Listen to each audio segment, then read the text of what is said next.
palavra de Deus é viva e eficaz, mais cortante do que qualquer espada de 2 gumes.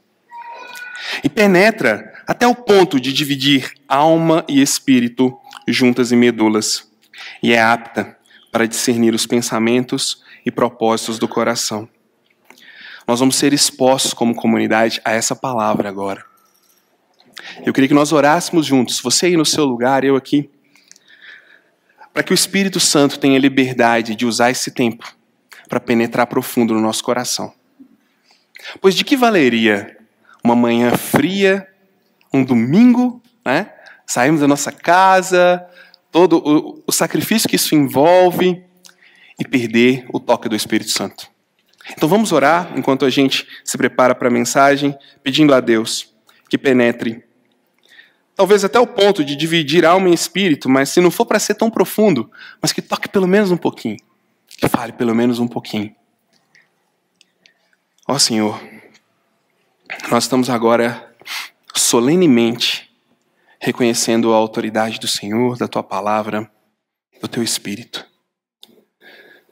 É do nosso interesse que a palavra nos alcance. Então por isso nós te pedimos, nos ajuda a ter mentes e corações concentrados e abertos. Ajuda, Senhor, para que eu não estrague nada que o Senhor quer falar com a Tua igreja. Fala apesar de mim. Que o Teu Espírito encontre liberdade nos nossos corações. Seja para trazer conforto, seja para trazer confronto, ensino, uma palavra de esperança, um desafio à mudança. Fale conosco nessa manhã. É com essa expectativa que abrimos a Escritura. Também temos a expectativa de que o Senhor mantenha o nosso inimigo longe. Nós queremos o Teu Espírito, Ele é o convidado, Ele é o Senhor. Nenhum outro Espírito é convidado e jamais será. E que toda honra, toda glória seja dada ao Senhor. Essa é a minha oração. Em nome do nosso Salvador Jesus Cristo. Amém. Nós falamos sobre as crianças e o texto de hoje é um pouco sobre as crianças. Paulo vai falar, sobre crianças. É 1 Coríntios capítulo 3, do versículo 1 até o versículo 9. Eu vou ler para a gente aqui. Lembrando você, eu estou lendo na versão Nova Almeida atualizada, se você está olhando aí no celular, tá bom? Diz assim: Eu, porém, irmãos, não pude falar a vocês como a pessoas espirituais, e sim como a pessoas carnais, como a crianças em Cristo. Eu lhes dei leite para beber, não pude alimentá-los com comida sólida, porque vocês ainda não podiam suportar, nem ainda agora podem, porque vocês ainda são carnais. Porque se há ciúmes e brigas entre vocês, será que isso não mostra que são carnais e andam segundo os padrões humanos?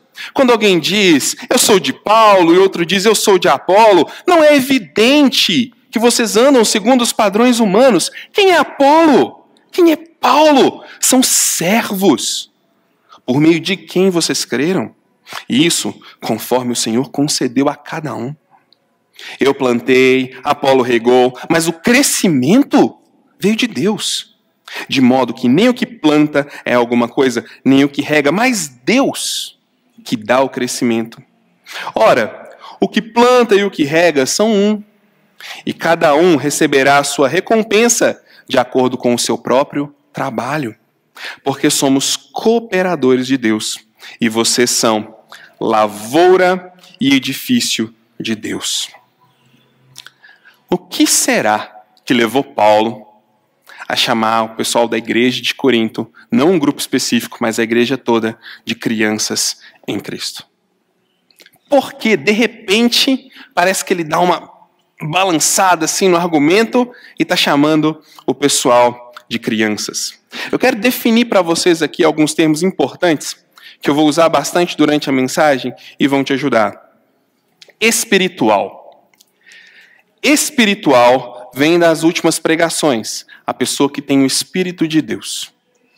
Aquela pessoa que já entendeu o Evangelho e é capaz de discernir todas as coisas à luz da vontade de Deus. Esse é o espiritual, é o convertido, aquele que já tem um relacionamento com Cristo. Carnal é um tipo específico, é um grupo, uma qualidade específica de pessoas? Não. A palavra carnal aqui, ela faz quase que uma oposição ao termo físico, homem material, que ele usa nos versículos anteriores, para deixar claro que ele não está falando de alguém que não conhece a Deus, mas ele está falando de alguém que conhece a Deus, mas tem um estilo de vida que não representa o conhecimento que ele tem. É uma perspectiva mais ética.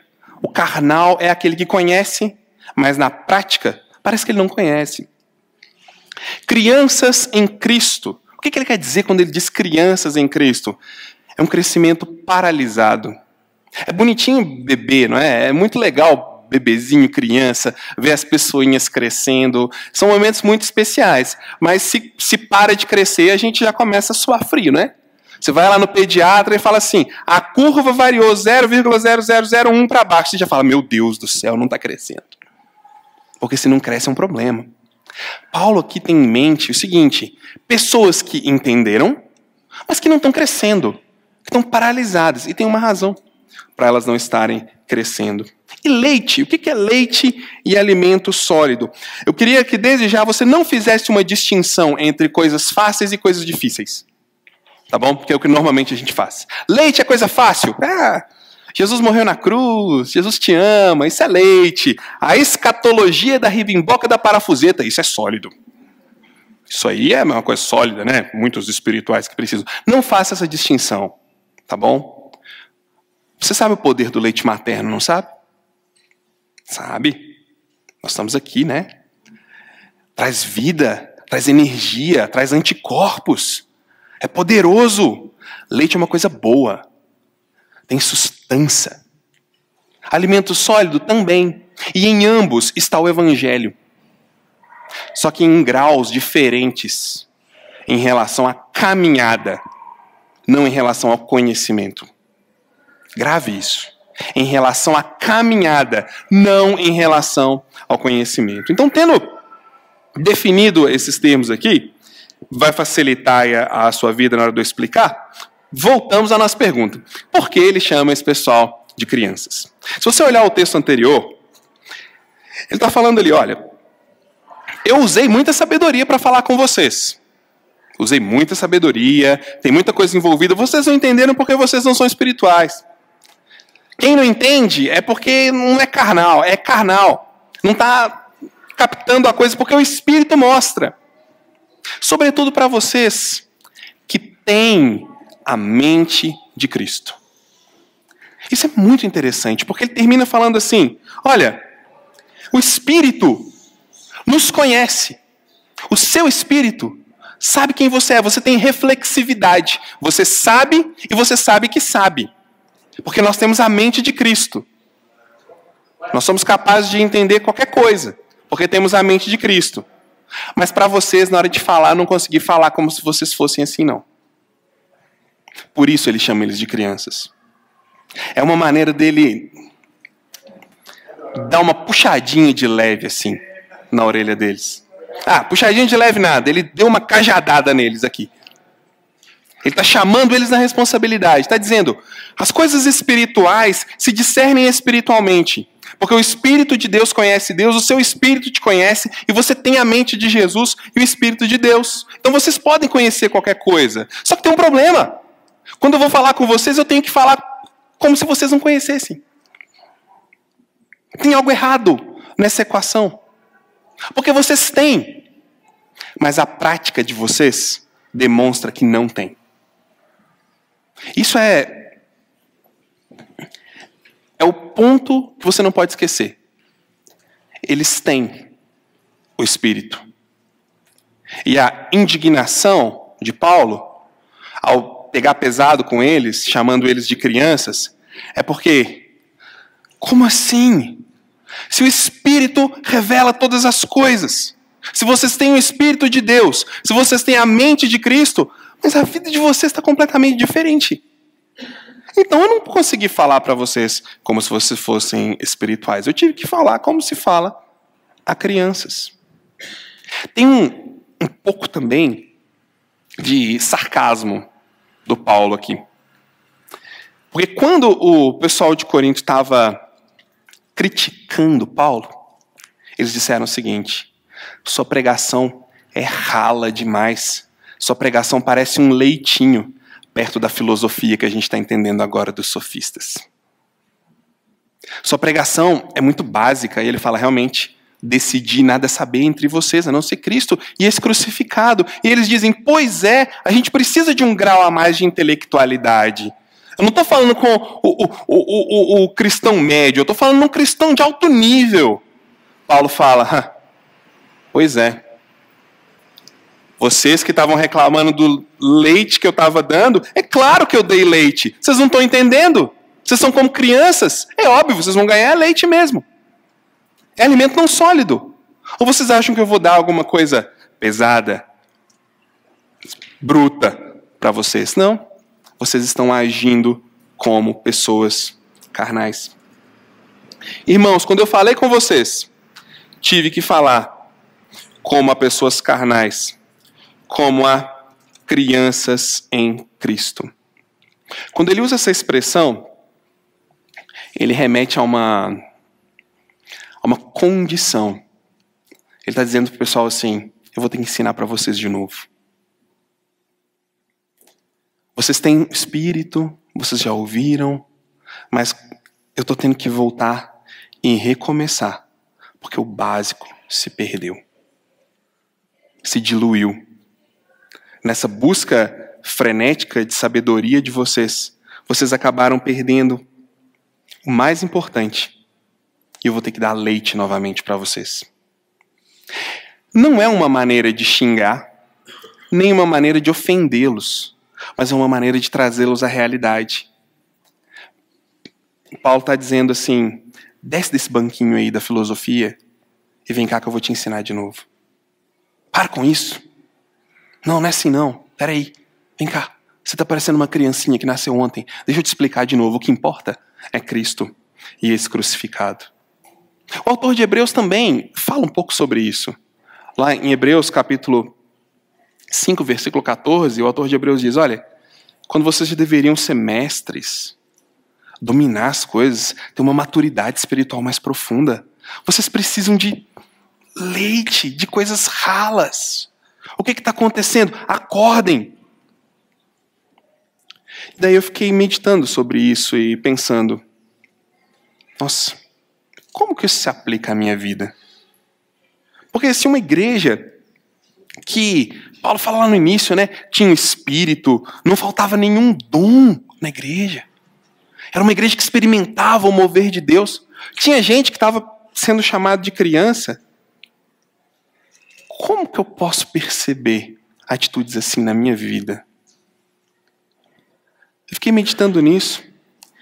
E olhando para a vida deles, olhando para a minha e pensando na nossa realidade, acho que uma das principais características de alguém que está perdendo o principal, que está agindo como uma criança espiritual, é que ela não vê a necessidade que ela tem de Deus.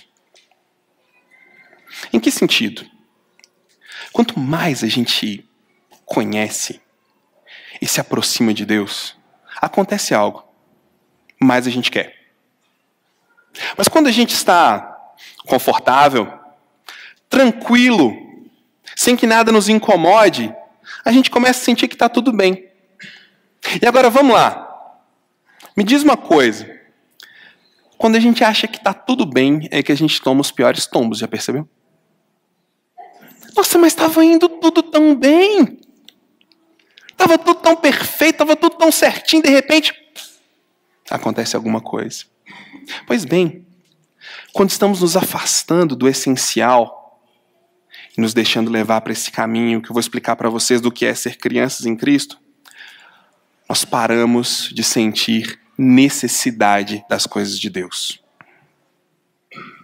Quando eu digo coisas de Deus, do que eu estou falando? Uma musiquinha qualquer tá bom. Não precisa preocupar com a com a letra, com a teologia. Se fez uma cosquinha no peito aqui, deu uma borboleta na barriga, tá valendo. Uma pregaçãozinha tá tranquilo. Deixa eu pegar aqui um corte, que é mais rápido, de algum pregador famosinho, para ver se eu sinto aqui uma emoção. Tá tudo bem, né? Deus te ama, você é precioso, segue o dia, você vai ser vitorioso, tudo vai dar certo, porque você nasceu para ser feliz e para vencer. Já me alimentou. Comunhão vai perdendo sentido.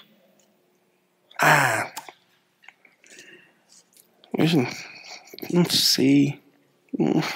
Gente, assim, tô meio com relia de gente, tô meio com preguiça de pessoas, quero ficar mais quieto. A comunhão passa a perder o sentido, passa a perder o valor. Oração. A gente começa a orar na hora da comida.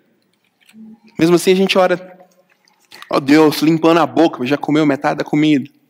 A gente lembra, nada religioso de ter que orar antes, mas, sabe, orar, tem que orar, é mesmo, deixa eu orar. Começa a ficar uma coisa meio, tá tudo bem. A gente começa a entrar num estado onde a gente entra num automático e vai seguindo a vida. Uma oraçãozinha aqui, uma pregaçãozinha ali, desabafa uma coisa ou outra, mas as coisas não adquirem profundidade.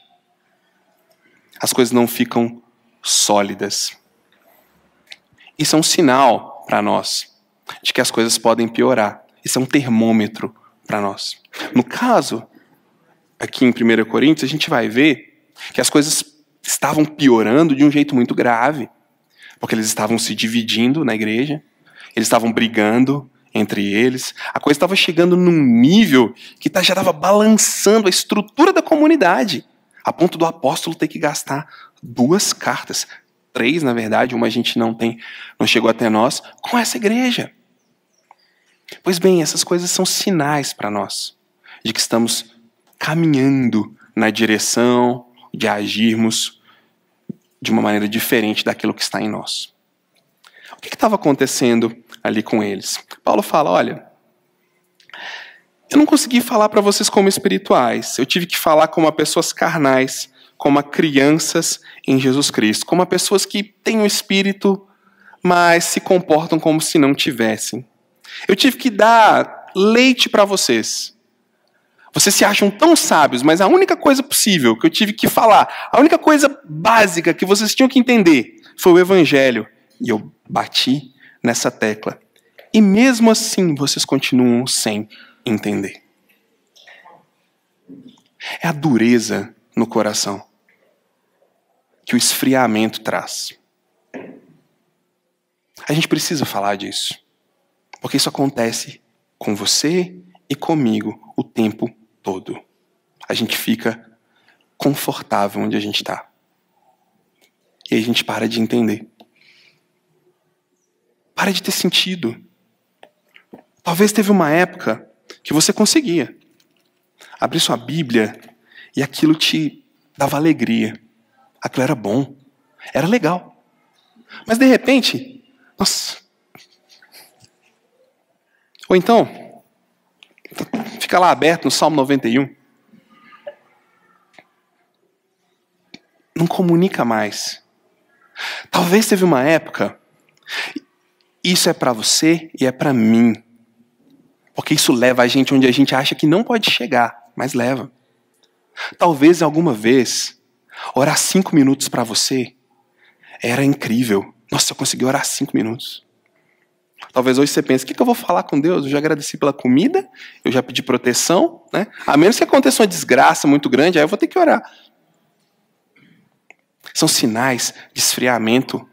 São sinais de quem não está entendendo e aprofundando. E Paulo falou para eles, vocês não entenderam naquela época e vocês continuam sem entender. Eu estou aqui dizendo, gente, é isso. Sabe por quê? Eles estavam confundindo profundidade com intelectualidade. Essa era a confusão. Paulo está falando de coisas extremamente profundas, que transformam vida, que trazem perenidade, que mudam as pessoas. E eles estavam dizendo assim, nós já temos demais, porque nós falamos de coisas profundas. Isso aqui é um soco no estômago de qualquer pessoa que já tem uma caminhada longa na fé. Porque isso é uma grande tentação. Chega um ponto, depois que a gente entende, depois que a gente começa a aprofundar mais, que você começa a entender a lógica da Escritura. Você começa a conhecer os nomes. Você começa a entender a história da igreja. Você começa a dominar isso aqui. Desde 1994 eu estou na igreja. Desde os 16 anos eu prego na igreja. E eu sei o que eu estou falando. Chega uma hora, você começa a entender. E você começa a pensar assim, nossa, eu sei muita coisa. Eu consigo conversar sobre coisas muito profundas. Eu devo ser muito espiritual. Mentira. Não necessariamente. Não necessariamente. Era isso que estava acontecendo com eles. Nós estamos muito profundos, Paulo. Nós estamos conversando as coisas que estão na boca da sociedade. Nós estamos conversando os assuntos que realmente interessam. E você vem com esse papinho de evangelho para transformar vidas. Isso é leite, cara. Eu quero o suprassumo. Eu quero falar do que está acontecendo. Eu quero discutir as questões profundas. Paulo fala, nossa, depois de ouvir isso eu vou fazer 2 mamadeiras, porque vocês precisam de leite mesmo. É um engano de que quanto mais conhecimento, mais piedoso nós ficamos. Por isso, com muita relutância, eu coloquei o título nessa mensagem de O Cristão Carnal. Porque eu fiquei com medo. Eles vão achar que existe um grupo de cristãos que são os cristãos espirituais e os carnais, né? Mas não é em termos de grupo, é em termos de atitude. Tá tudo bem. Eu já cheguei num ponto aqui que eu já entendo. Eu já conheço as pessoas da comunidade, eu já sei como que funciona, eu já estou num outro nível. E aí Paulo vai dizer, é quando você pensa isso que você começa a cair nas coisas pequenas. É quando você pensa isso que você começa a tropeçar nas pequenas pedrinhas. Tem uma estatística sobre acidentes de trânsito que muitos deles acontecem a poucos metros da casa das pessoas. Por quê? Não, eu já estou perto, deixa eu acelerar mais. Não, eu já conheço o caminho, que é tranquilo, dá para dirigir com uma mão só. Não, eu já conheço. Eu já sei que o evangelho salva. Eu já sei que é oração, eu já sei tudo, tá tranquilo. De repente, pá, uma traição. Eu já conheço, eu já sei. De repente, não estou com mais vontade de participar de nada, não quero ir na igreja, isso não faz mais sentido para mim. Não quero ver a cara daquelas pessoas, não quero ver aquele cara lá na frente, Deus me livre. De repente. Porque a gente vai enchendo a nossa mente e acha que ela vai ser suficiente para trazer perenidade na hora de viver as coisas. Mas o que Paulo está dizendo é o seguinte, a cabeça de vocês não está sendo suficiente para controlar as suas mãos. O conhecimento de vocês não está sendo suficiente para moldar o que vocês fazem. Vocês estão agindo completamente diferentes de alguém que tem um espírito. Veja só. E aí ele vai mostrar para eles. Vou mostrar para vocês como vocês são carnais. Tem ciúmes e brigas, divisões, raiva, discussões. Você quer mais o quê? Paulo está olhando para a cara deles, igual eu estou olhando para vocês. Tá, vocês são muito espirituais. Briga. Ciúme. Ok. O que mais vocês precisam para ver que vocês estão andando segundo os padrões humanos? É aqui que está a parte, eu diria, talvez a mais importante para nós. Que Paulo vai dizer para eles, olha, vocês têm um espírito. O espírito discerne as coisas do Espírito. Vocês têm a mente de Jesus para entender todas as coisas. Legal. Mas se isso não afeta os seus padrões de comportamento, tem alguma coisa errada na equação. É isso que ele está dizendo para eles. Ok, vocês têm tudo mais e tal, mas tem briga, facções e tudo mais. Vocês estão vivendo segundo os padrões antigos. Vocês estão reproduzindo quem vocês são em vocês mesmos, não quem vocês são em Cristo. Gente, isso é uma coisa muito interessante de se pensar, porque surgiu a pergunta para mim, O que na minha vida reproduz antigos valores? E quão fácil é eu usar do meu conhecimento teológico e bíblico para justificar os meus valores antigos?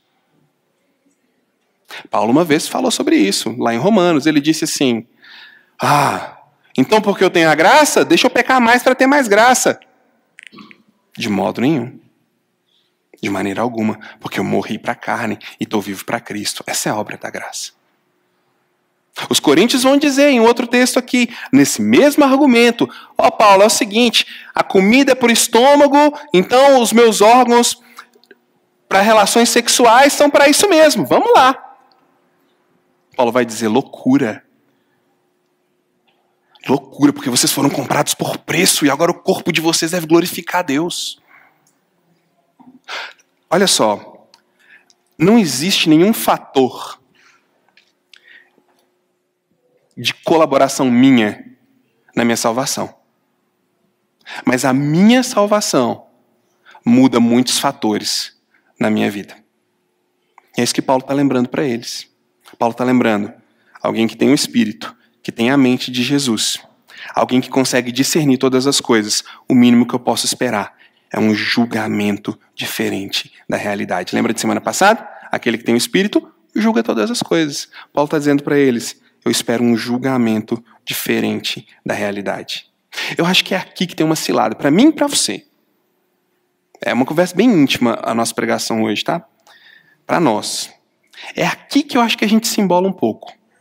Porque algumas coisas a gente sabe que são padrões antigos, mas são gostosas, são legais, a gente está acostumado, a gente fez a vida inteira, mas aí a gente vai descobrindo pelo Espírito que elas não glorificam a Deus, e a gente entra num confronto. E esse confronto é um termômetro para a gente também. Porque se está acontecendo um termômetro, yes! Se está acontecendo um confronto, se tem uma dúvida, não, mas e isso e aquilo? Isso é um ótimo sinal. O problema é se não estiver acontecendo confronto nenhum. Ou está perfeito, né? Talvez você seja, né? Não sei, mas ou está perfeito, ou já chegou lá, ou está totalmente frio. Mas algum confronto vai haver. E aí é nessa hora que a gente usa, como eles, a nossa capacidade de articulação para justificar o que a gente faz. Note bem, Paulo não estava sendo moralista, eu também não estou, mas eu estou sendo realista. É assim que a gente faz. É aquela famosa frase: quem quer dá um jeito. Não é? Quando a gente quer, a gente dá um jeito também. Quando a gente quer achar uma brecha, a gente acha. Então tá, agora não tá tudo bem, por causa disso, por causa daquilo, fulano pensa assim, a gente começa a contrastar e tudo mais, de repente, alguém precisa nos lembrar que a gente está agindo como uma criança. Alguém precisa lembrar: olha, esse não é você. Porque você em Cristo é alguém capaz de julgar todas as coisas. E alguém perfeitamente, isso que é lindo, perfeitamente pronto para novas ações. Esse lembrete para eles é incrível. Ele está lembrando: vocês não precisam ser assim. Essa briga de vocês é ridícula. Ela só mostra o quanto vocês estão tendo um padrão ético contrário ao Espírito que está em vocês. Quem que é Paulo? Quem que é Apolo? São servos. Pessoas como vocês. E vocês estão se apoiando neles. E vocês estão brigando por eles. E vocês estão se degladiando, se mordendo por eles. Ô, gente, de verdade. Se morder, brigar e se degladiar uns com os outros por causa de X, Y, Z é uma baita de uma criancice. Cuidado como você defende o seu candidato.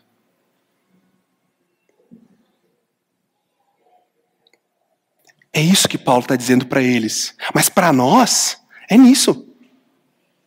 Ele está, que baita criancice, a forma como vocês brigam, se degladiam, acusam uns aos outros. Isso mostra que o Espírito, o que ele está fazendo em vocês, se vocês não conseguem conversar sobre pontos diferentes? Olha, se existe um local onde duas visões diferentes deveriam sentar com clareza e conversar em paz é dentro da igreja. Se a gente não consegue, poxa vida, a gente tem que pausar as coisas. Se tem um lugar onde eu posso olhar para você, discordar e te ouvir, e você olhar para mim, discordar e me ouvir, e juntos buscarmos na palavra uma solução, é aqui dentro. Seja A, seja B, seja C. Agora, se aqui dentro a gente não consegue,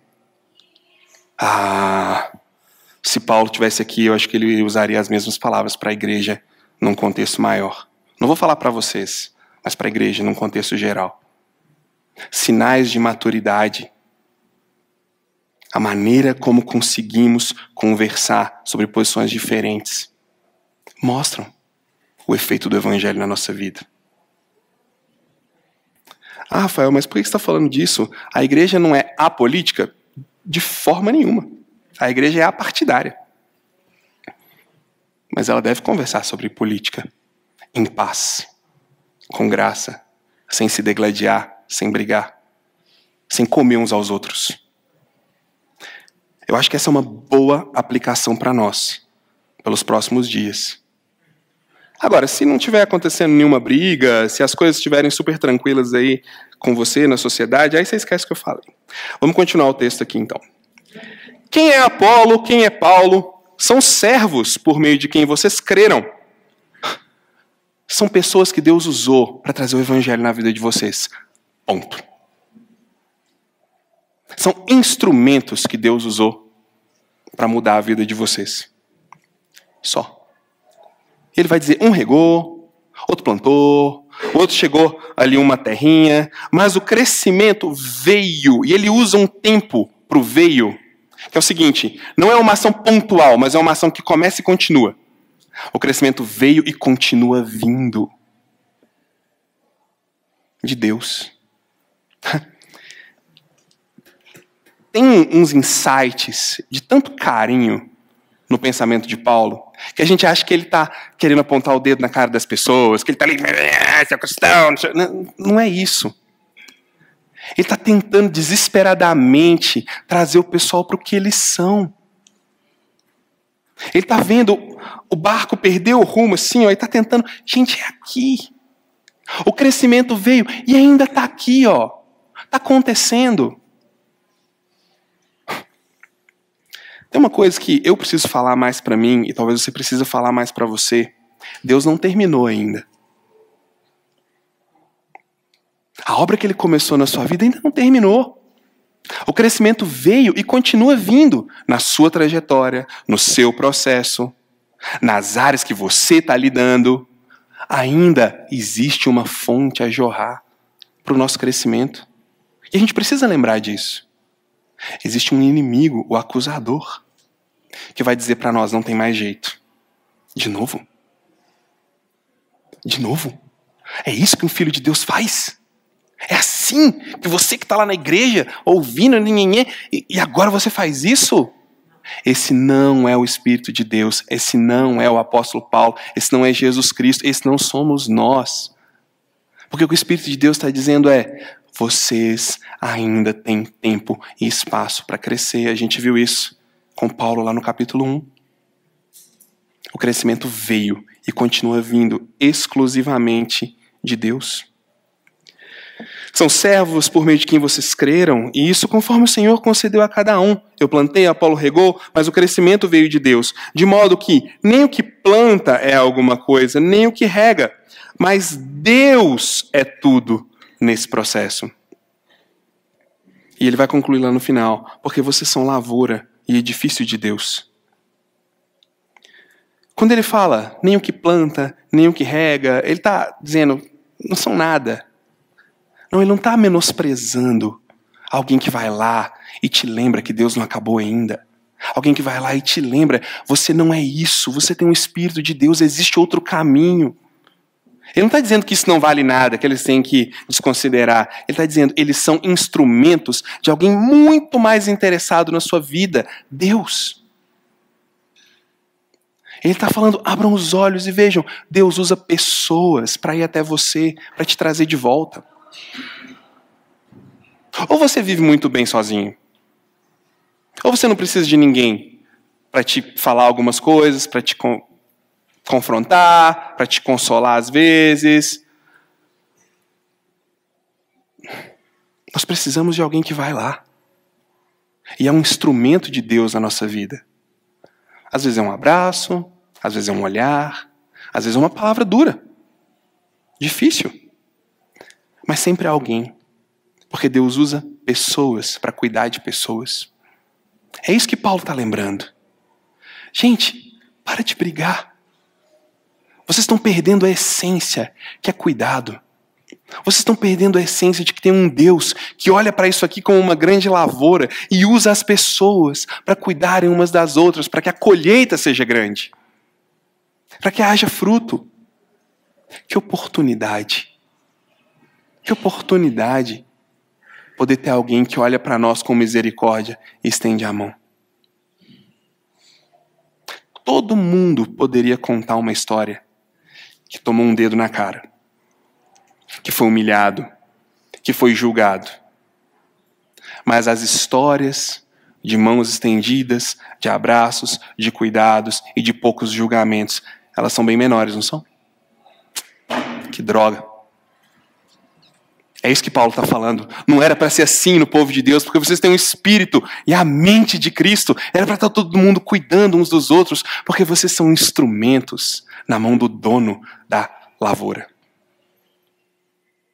Você conhece alguém que dá uma exortada com tanto amor assim? Só o Espírito de Deus.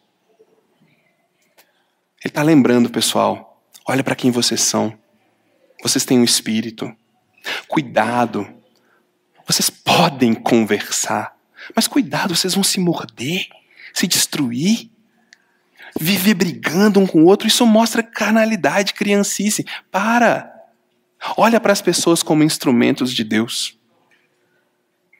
Porque é isso que ele está fazendo. E ele continua. Ora, o que planta e o que rega são um, e cada um receberá a recompensa de acordo com o seu próprio trabalho. A expressão que me deu mais trabalho nesse texto, para pesquisar gramaticalmente, foi isso aqui, ó. O que planta e o que rega são um. Muita opinião sobre a maneira como isso aqui está falando. Eles são um tipo só de pessoa? Eles são um tipo só de gente que faz de um jeito específico? Muitas opiniões. Mas aqui combina mais com as outras palavras. O que planta e o que rega tem um objetivo comum. Eu estou aqui, era ele e Apolo, falando para vocês.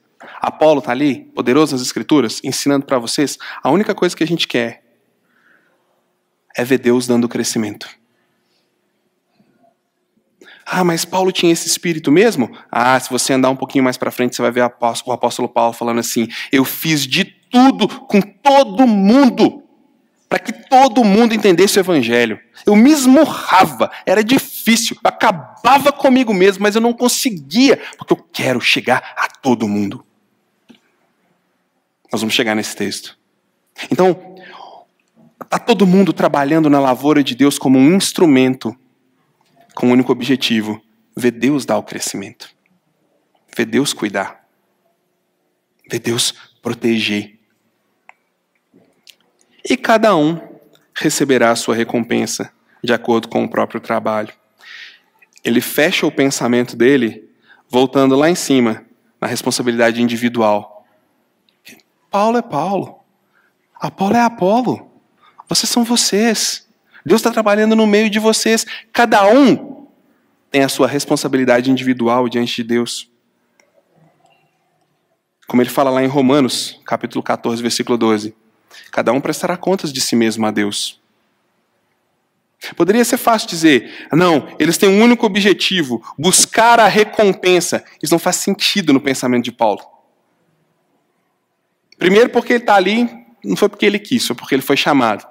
Segundo, porque ele fala que o movimento de Deus na direção das pessoas pertence exclusivamente a Deus. Segundo, porque ele tem uma responsabilidade grande ao pregar o evangelho e não uma vontade de ganhar alguma coisa. Ou seja, cada um vai receber de Deus no pessoal, um feedback sobre a sua realidade. Preocupe-se com vocês mesmos. Quando eu era criança, tinha uma coisa que me aterrorizava. Para vocês isso é bobeira, mas me aterrorizava. O pastor, quando pregava, falava assim: um dia... Tinha que usar aquela voz, né? Um dia lá no céu vai estar todo mundo reunido, toda a congregação dos filhos de Deus, de todos os tempos, de todas as eras, e Deus vai pôr os seus pecados todos num telão. Eu falava, gente, eu prefiro o inferno. Né? No inferno não vai ter telão, pelo menos. Imagina se fosse isso. Né? Mas não é.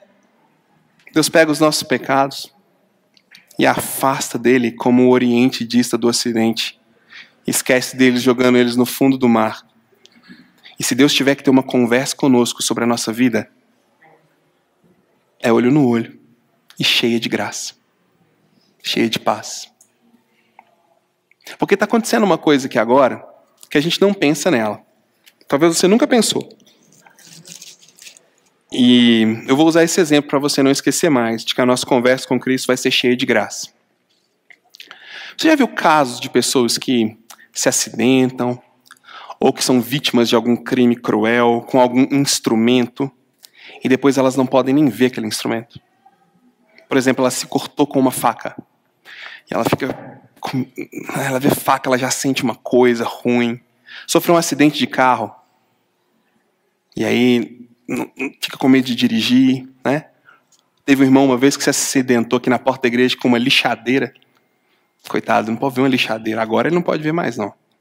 Ele fica traumatizado. Não quer ver aquilo. Mas sabe de uma coisa? Ninguém é traumatizado com isso aqui, ó. Embora é um instrumento de tortura, de dor e de crueldade. Você sabe por quê? Porque a gente sempre olha para a cruz daqui.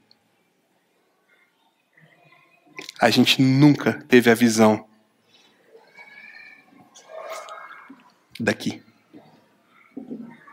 Porque alguém esteve aqui com esse ângulo por nós.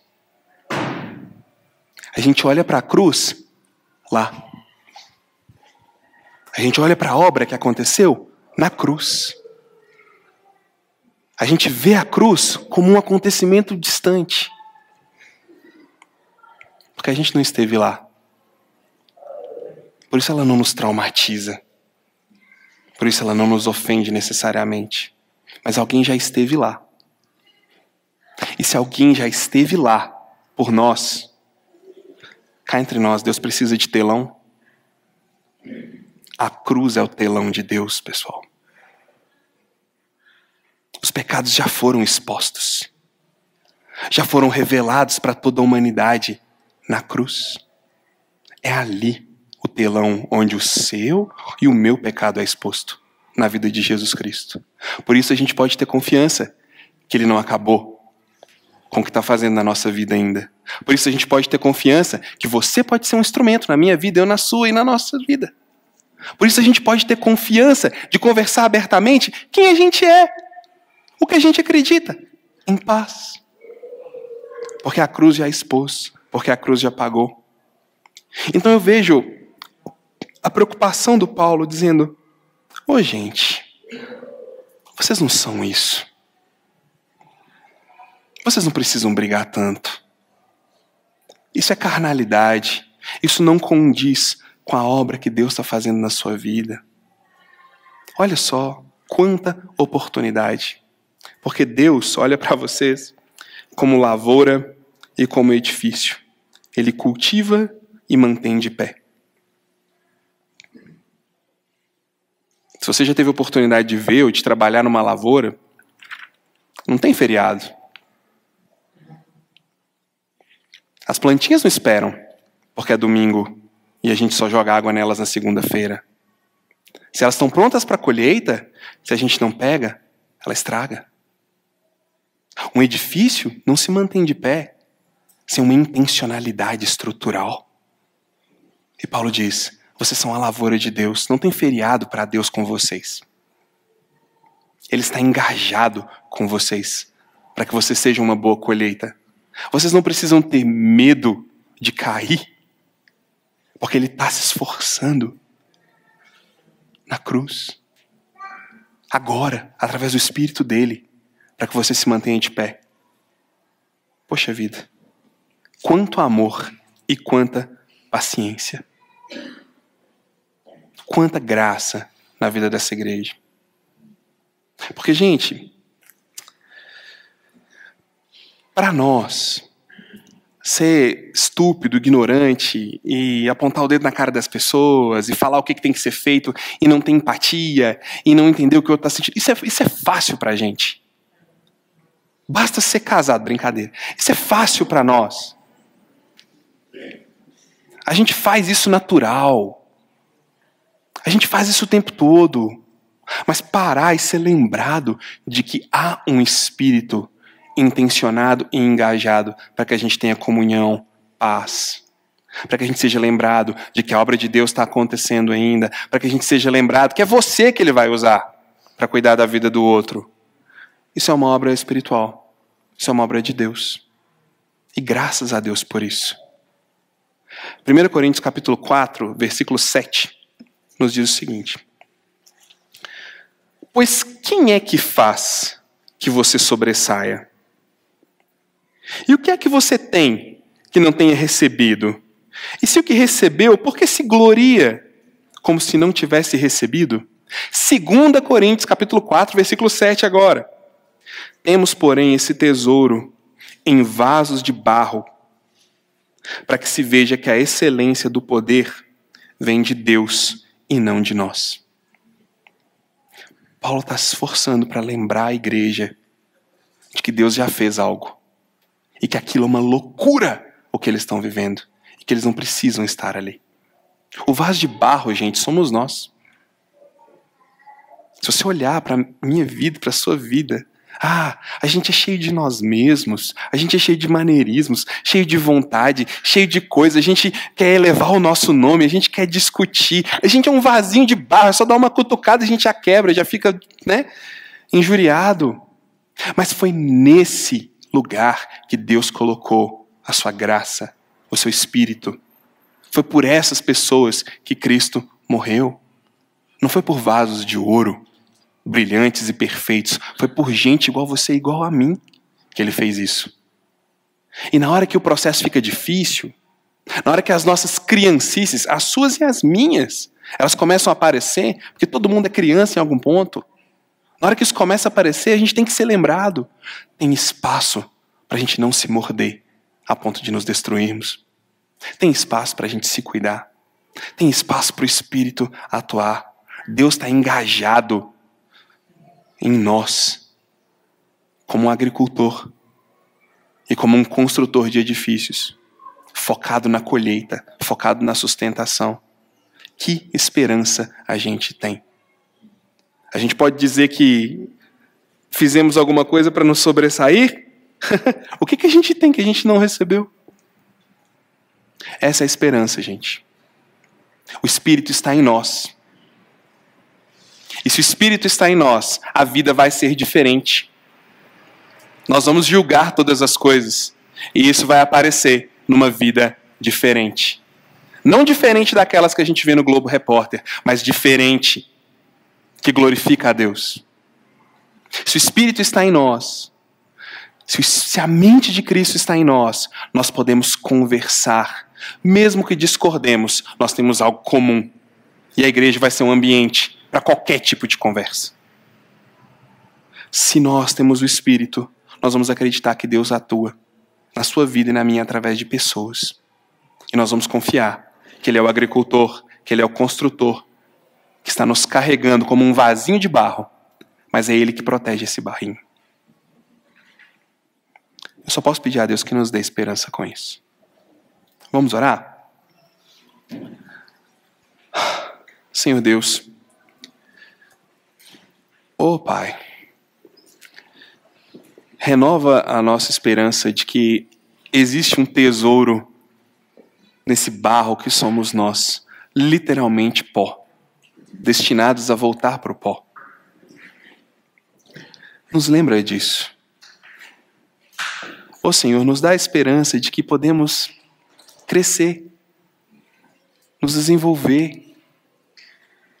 Ó Senhor, nos dá a esperança de que podemos conversar com graça uns com os outros, que podemos olhar as perspectivas históricas, culturais, políticas, espirituais, e que podemos nos entender.